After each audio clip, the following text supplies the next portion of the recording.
Então, fechando o sexto ano a nossa unidade sobre o Império Romano, nesta aula nós veremos então a desintegração do Império Romano e o que aconteceu neste grandioso império para que ele em algum momento viesse a acabar.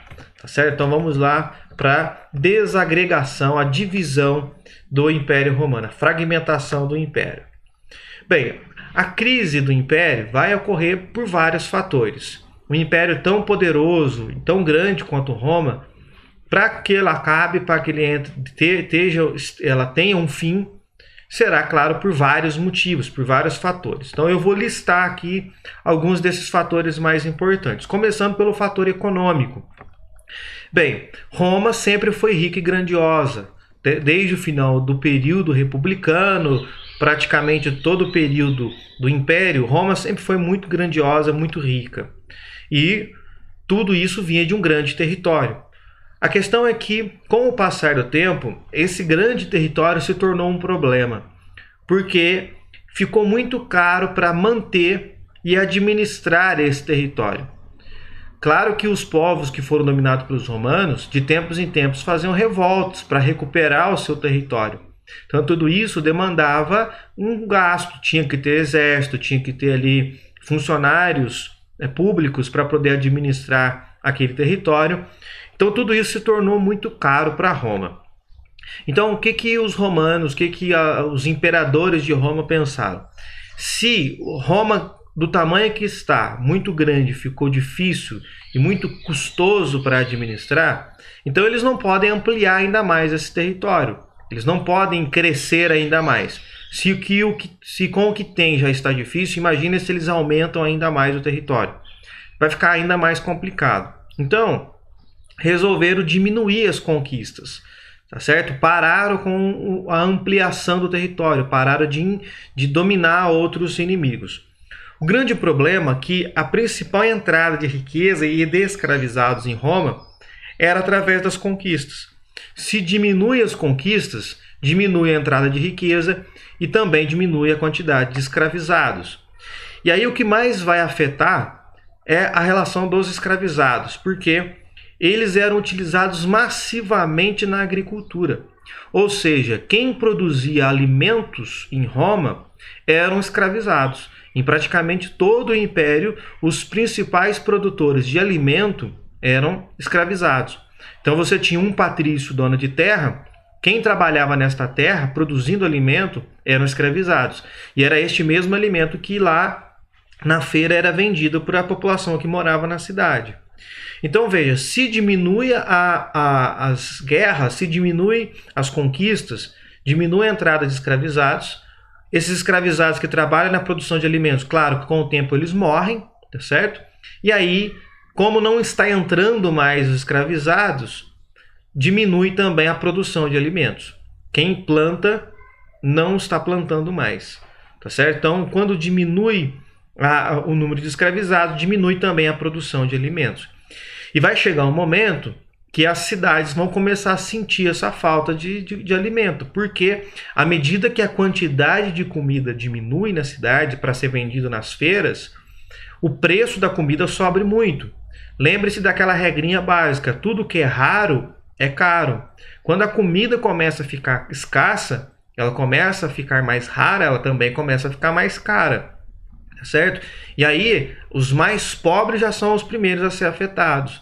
Por ser os mais pobres e a comida encarecendo, eles não conseguem comprar essa comida. Então haverá fome nas cidades, tá certo? E com a fome, inicia também as revoltas populares, uma vez que os governantes e o imperador é responsável em resolver este problema. Uma população que não tem o básico para a sobrevivência, evidentemente que eles vão se revoltar, vão invadir propriedades, vão partir para a criminalidade e assim por diante. Um outro fator muito importante também para o fim do Império, para a desagregação e a divisão do Império, vai ser um fator religioso. Durante o Império Romano é que nasce o cristianismo, uma religião muito importante que é uma das maiores até hoje. O cristianismo ela era uma religião muito diferente da religião típica dos romanos. É uma religião monoteísta, e muitos dos romanos eram politeístas, e dava a atenção para os mais pobres. ela pregava a salvação aos mais humildes. Então, o foco do cristianismo não era os mais ricos. O foco do cristianismo sempre foi e é os mais humildes, os mais pobres. E um outro detalhe importante é que o imperador romano ele era visto como uma divindade. Lembre-se quando nós estudamos lá no começo do Império que Otávio vai receber o título de Augusto, de divindade. E as pessoas então passam a partir daí, todos os imperadores, ter esse caráter de divindade, tá certo? De ser um sucessor de um Deus. Bem, os cristãos, eles não acreditam que um ser humano possa ter poder divino. O único ser humano, o único que teve uma natureza humana e divina foi Jesus. Mas nenhum outro podia ter. Então, se o único que tinha natureza humana e divina era Jesus Cristo, o imperador não podia ter. Portanto, essa divindade do imperador, ela passa a ser negada pelos cristãos. E essa religião, ela começa a crescer muito rápido, porque, como eu já disse, ela era uma religião que dava muita atenção aos mais pobres.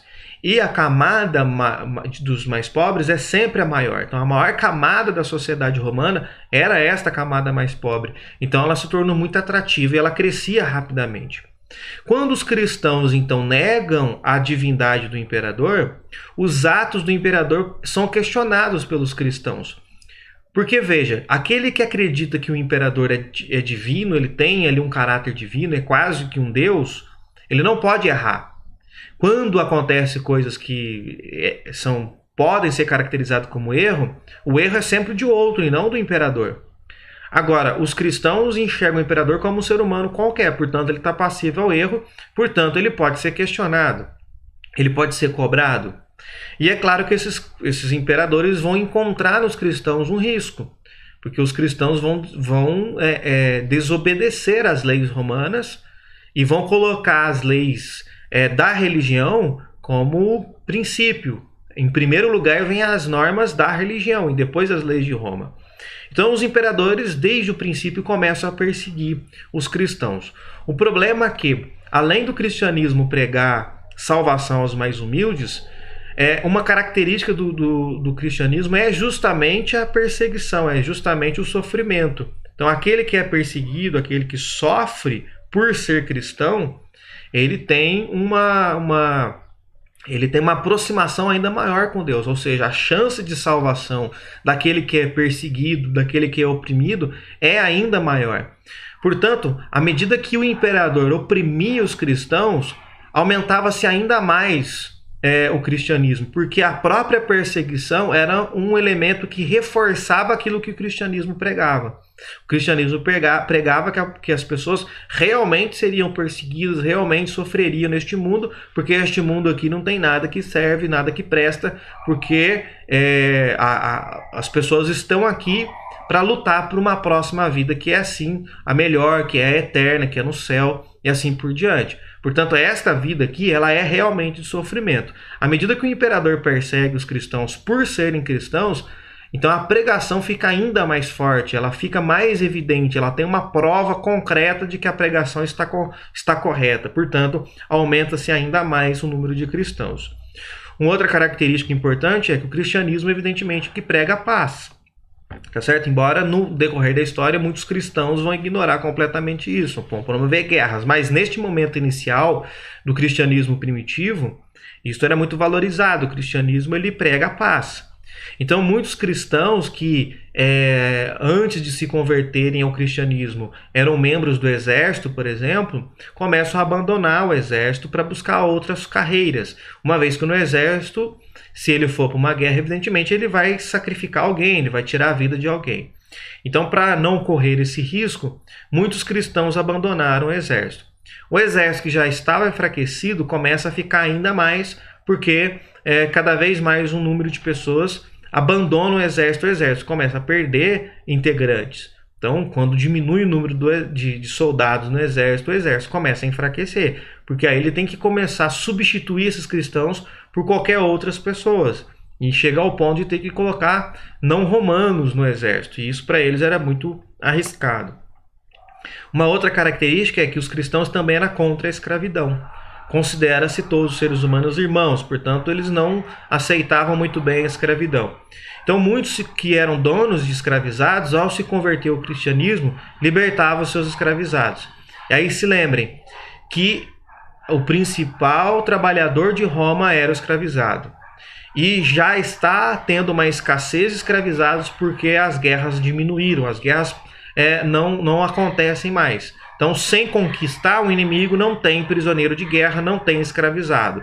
Então, diminuiu consideravelmente o número de escravizados. Aí vem os cristãos e libertam os seus escravizados. Os poucos que estão restando, ele ainda liberta. Então, isso vai ser um fator muito importante. Em 303, nós estamos já no início do século IV, será lançado então o Edito de Milão, que dava liberdade de culto, que favorecia tanto aos cristãos e aos politeístas. O que significa isso? Qualquer cidadão romano pode escolher qual a sua religião. Até esse momento, o cristianismo era proibido. Portanto, se ele era proibido, dava ao imperador o direito de persegui-los. Com o Edito de Milão em 313, quando o número de romanos cada vez maior se torna cristão, era melhor então dar a liberdade para eles serem cristãos para quem quer ser cristão, ser politeísta para quem quer ser politeísta, para evitar maiores conflitos. Só que isso, claro, fortalece ainda mais o cristianismo. Então tem um fator religioso aqui que é bastante importante. Tem também um fator social. Porque à medida que a fome começa a chegar nas cidades por falta de comida, a vida na cidade começa a ficar perigosa, porque as pessoas vão se rebelar, vão partir para a criminalidade, vão começar a furtar, roubar, assassinar, e as revoltas começam a ficar cada vez mais frequentes. Então a vida na cidade se tornou muito perigosa. E aí parte da população vai fugir da cidade para o campo, vai migrar para o campo, vai se mudar para o campo em busca de melhores condições de vida. Lembre-se que os donos de terra já era a elite romana, eram aqueles patrícios donos de terra. O que esses senhores ricos, esses patrícios ricos fizeram? Perceberam que eles ter a terra e não ter quem trabalhe nela não adianta nada. Então eles tinham a terra, que até pouco tempo era cheia de escravizados trabalhando na lavoura. Não tem escravos suficiente mais, escravizados estão cada vez diminuindo mais. Então a terra está parada, não tem produção de alimento. Então a sua riqueza também está parada, uma vez que uma das suas fontes de riqueza era a venda daquilo que ele produzia na sua própria terra. Então o que eles começam a fazer? Fortificam então a sua terra, faz ali muros, muralhas em volta da sua terra para evitar essas invasões de escravizados ou de plebeus pobres, assim por diante, e vai oferecer por um grupo de pessoas que estão abandonando a cidade a proteção em troca de trabalho. Em outras palavras, é o seguinte: ele vai até essas pessoas que estão na cidade desempregadas, passando fome, necessitadas, com medo de morar na cidade, vai oferecer para eles a moradia na sua propriedade. E vai falar o seguinte: olha, a minha propriedade está fechada, está murada, está protegida. Se vocês morarem lá, vocês não correm o risco de sofrer um roubo, um furto, serem assassinados, serem, enfim, espancados na rua por alguém tomar alguma coisa. Então tem a proteção. Só que para ter essa proteção, em troca, tem que trabalhar na terra. E aí, claro que muitos, famintos, sem recursos, sem opção, vão aceitar essa proposta. Vão sair das cidades, vão se mudar para o campo, vão mudar para a casa de um desses senhores, para ter dele a proteção, para ter dele a segurança, e em troca eles vão trabalhar na terra. Parte do que eles produzem é para a sua sobrevivência, então eles têm ali uma fonte de alimentação, então não vão morrer de fome mais.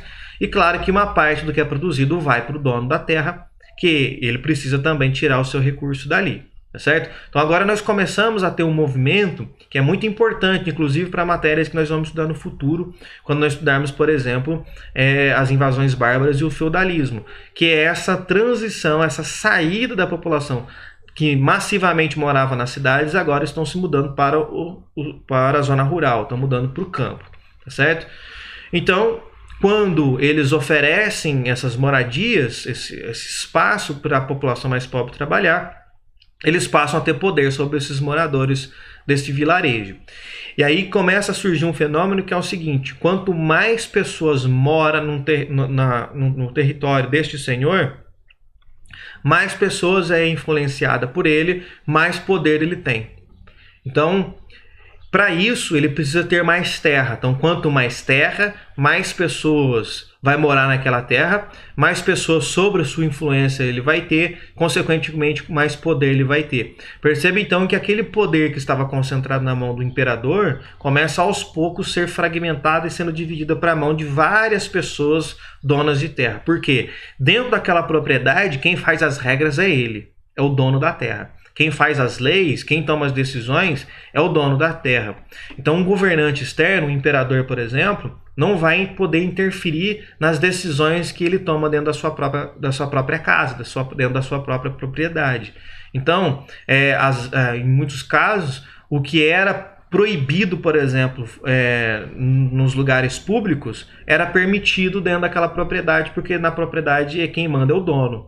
Ou também o inverso, algo que era permitido, por exemplo, nos lugares públicos, aquele dono de terra podia proibir dentro da sua propriedade, uma vez que a propriedade é dele e ele que decide quais são as regras. Tá certo? Então o poder começa a ser cada vez mais dividido na mão desses donos de terra. Há também um fator político, evidentemente, um fator muito importante. Lembra que os imperadores estão sendo questionados agora, principalmente pelos cristãos. E eles precisavam resolver a crise, afinal de contas, eles estão no poder para isso. Eles são governantes para resolver crise, para favorecer a sua população. E aí o imperador Diocleciano, para tentar resolver a dificuldade da grande dimensão do território e tudo mais, estabeleceu uma tetrarquia. Tetra de 4, arquia poder, ou seja, ele vai dividir o território romano em 4 regiões e cada região vai ter um governante que respondia a ele. Então, 4 com poder, tetrarquia vem daí. Então, vai dividir em 4 partes com 4 governantes, e esses 4 governantes respondem ao imperador. Só que esses governantes, por que ele divide? Porque aí, com o território fragmentado, com um governante administrando um território um pouco menor, ele deveria ser mais atuante, ou seja, ele deveria saber mais dos problemas, conhecer melhor aquela população, os problemas locais e resolver ali as questões antes que aquilo ali crescesse. Quando tivesse uma tentativa de revolta ou uma tentativa de invasão, ele estaria pronto ali para poder resolver. Mas infelizmente essa ideia não funcionou muito bem. Uma outra questão é como os preços subiram muito, uma vez que os alimentos ficaram caros demais, ele vai publicar o Edito Máximo de 301, que vai estabelecer os valores máximos tanto para preços de produtos quanto para salários. Então, como subiu demais os preços, então ele vai estabelecer ali os valores de cada produto para que os preços não ficassem exagerados e a população tivesse dificuldade de comprar. Quanto mais raro, mais caro. Então o que ele faz? Ele proíbe de aumentar o preço. Ele joga o preço lá embaixo para que a população tenha dinheiro para comprar o alimento necessário. Mas esse tipo de política de estabelecer preço, tabelar preço, raramente funcionou no decorrer da história. Depois temos um outro imperador importante, o Teodósio, que determinou o seguinte, que quando ele morresse, o império seria dividido entre seus 2 filhos. Então aquela tetrarquia vai desaparecer e seria agora uma divisão em 2 partes. Então o império que estava na mão de um imperador só, o Teodósio, agora teria 2 imperadores, cada imperador dominando uma parte do território. Ele morre em 385 e aí essa divisão de fato vai acontecer. O império vai ser dividido em 2 partes. Uma parte vai ser chamada de Império Romano do Ocidente, que vai ter como capital inicialmente a própria cidade de Roma. Por muito tempo ela vai continuar sendo a capital do Império Romano do Ocidente. Quando Roma começa a passar por greves crises, eles transferem a capital para Milão e posteriormente vai transferir para a cidade de Ravenna, todas elas na Península Itálica. A outra parte do império vai ser o Império Romano do Oriente. Então, gente, é muito simples de guardar aqui. Império Romano do Ocidente, Império Romano do Oriente. A capital do Império Romano do Oriente será a cidade de Constantinopla. Era uma cidade que a gente vai falar muito ainda dessa cidade, ela é muito importante, que ficava na fronteira entre a Ásia e a Europa. Bem, toda divisão enfraquece. E essa divisão, claro, enfraqueceu as fronteiras, porque quando divide o império, divide também as riquezas, divide o exército, divide todos os recursos. Então isso enfraquece. E aí vai facilitar a invasão de estrangeiros. Os invasores eram chamados pelos romanos de bárbaros. Então, sempre que nós falarmos sobre povos bárbaros, significa que são povos que não eram romanos. Simples assim. Então, nós temos os romanos e os não romanos, que são chamados de bárbaros. Tá certo? Claro que isso é uma denominação dada pelos próprios romanos. Então, os bárbaros é todos aqueles que não são romanos, que os romanos consideravam inferiores, inclusive. E aí nós chegamos numa data extremamente importante, no ano 476 depois de Cristo, um povo bárbaro chamado de Érulus vai invadir a cidade de Ravenna, que neste momento era a capital do Império Romano do Ocidente, e vai destronar o último imperador do Império Romano do Ocidente. Aí vem um ponto importante, gente, é o seguinte, aqui nós vamos encerrar esta unidade porque a parte ocidental do Império Romano acabou. A parte ocidental do Império, onde pega praticamente toda a Europa Ocidental, ela vai acabar. Mas o Império Romano do Oriente vai continuar e vai durar por aproximadamente mais 1000 anos, tá certo? Só que, com o passar do tempo, este Império Romano do Oriente vai ser chamado de Império Bizantino. E o motivo, nós vamos estudar com mais profundidade depois, é que a cidade de Constantinopla, que era a capital do Império Romano do Oriente, era chamada de Bizâncio. Então, os povos de Bizâncio, bizantinos. Então, esse Império Romano do Oriente é o mesmo Império Bizantino, é a mesma coisa. Então, o Império Romano do Oriente vai continuar por praticamente mais 1000 anos, vai cair só em 1453. Agora, o Império Romano do Ocidente acaba em 476. Lembre-se lá das primeiras aulas do 6º ano, deste ano, que nós vimos lá a divisão da história em eras, e que o ano 476 ele é muito importante, porque ele marca o fim da Idade Antiga por início da Idade Média. E o episódio que faz acabar então com a Idade Antiga e começar a Idade Média é justamente a queda do Império Romano do Ocidente. Se vocês voltarem lá nas primeiras unidades, lá na primeira unidade deste ano, vocês vão lembrar lá aquela linha do tempo e vocês vão encontrar lá 476, queda do Império Romano do Ocidente, que é justamente isso que nós acabamos de estudar. Então aqui nós encerramos esta unidade, uma vez que o Império Romano, que é o nosso principal objetivo desta unidade, se desintegrou. Teremos uma unidade mais adiante para tratar só do Império Romano do Oriente, que nós chamaremos no futuro, como eu já disse, de Império Bizantino. Mas o Império Romano, aquele glorioso, grandioso, encerra aqui em 476 com a queda do Império Romano do Ocidente, com a invasão dos povos bárbaros.